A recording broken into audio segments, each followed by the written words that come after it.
थोर म्हटलं 33 कोटी देवाला निमंत्रण पत्र आणि या दिशाला गजाननाला निमंत्रण पत्रिका नाही का घाबरलास की काय? राजा रावणा तुझ्यासारखा 4 वेळ 18 पुराण पारंग नसलेला जावई मला मिळाला तर ते माझं भाग्य समजे. शबाश शबाश.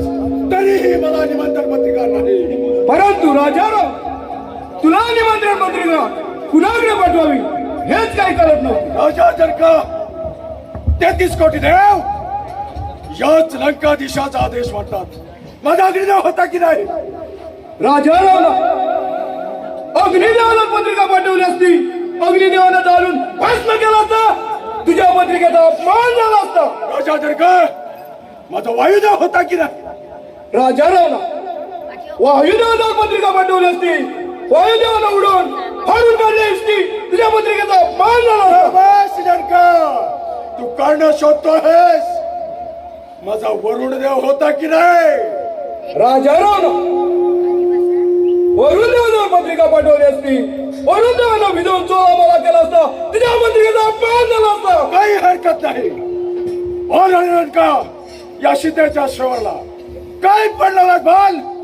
राजारावना परशुरामानं शिवाकडून मिळवलेलं धनुष्य त्या शिवाच्या धनुष्याला जो कोणी बाण लावेल त्याला सीता वरमाला घालून पती म्हणून स्वीकार करायचे अशा हिंमत तर रावण.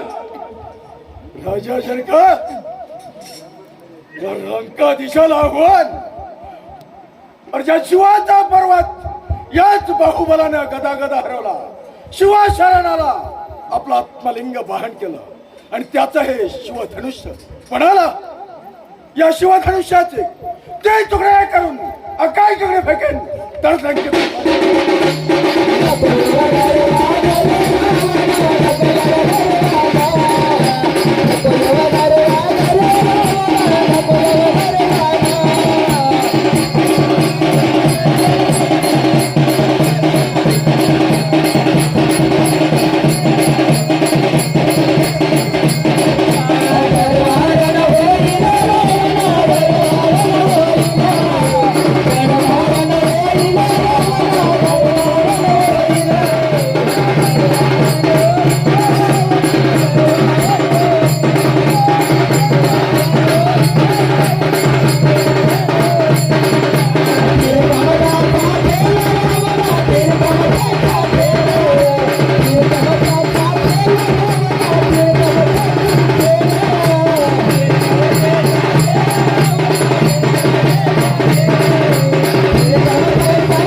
माझ्या शांतीवरचा संशोधन करेल त्याला मी आता पाठचा बंदोबस्त दे. विश्वामित्रानं खुनाई केले रामास जान रामास जान. विश्वामित्रानं खुनाई केले रामास दान रामास दान. डावे पायचा अंकाला होना बाण दिला उडवून बाण दिला उडवून. डाव्या पायाचा अंकाला होना बाण दिला उडवून बाण दिला उडवून. राजा शंकर कोण हो करतो तर माझ्या छातीवर लात मारून बातमी केला. राजा शंकर कोण हो? दशरथ पुत्र राम आणि लक्ष्मण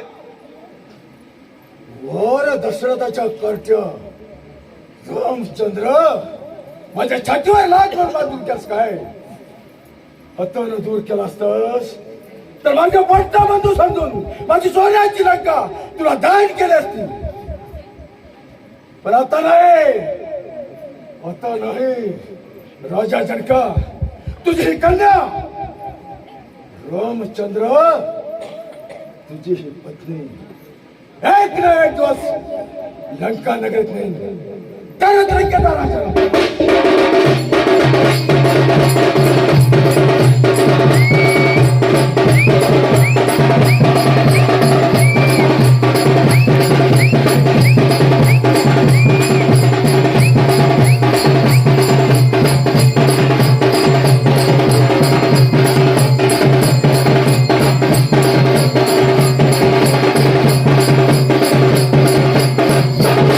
रामरायाच्या लग्नाला सीता नवरी नटली, सीता नवरी नटली. आज बाई सुपारी फुटली.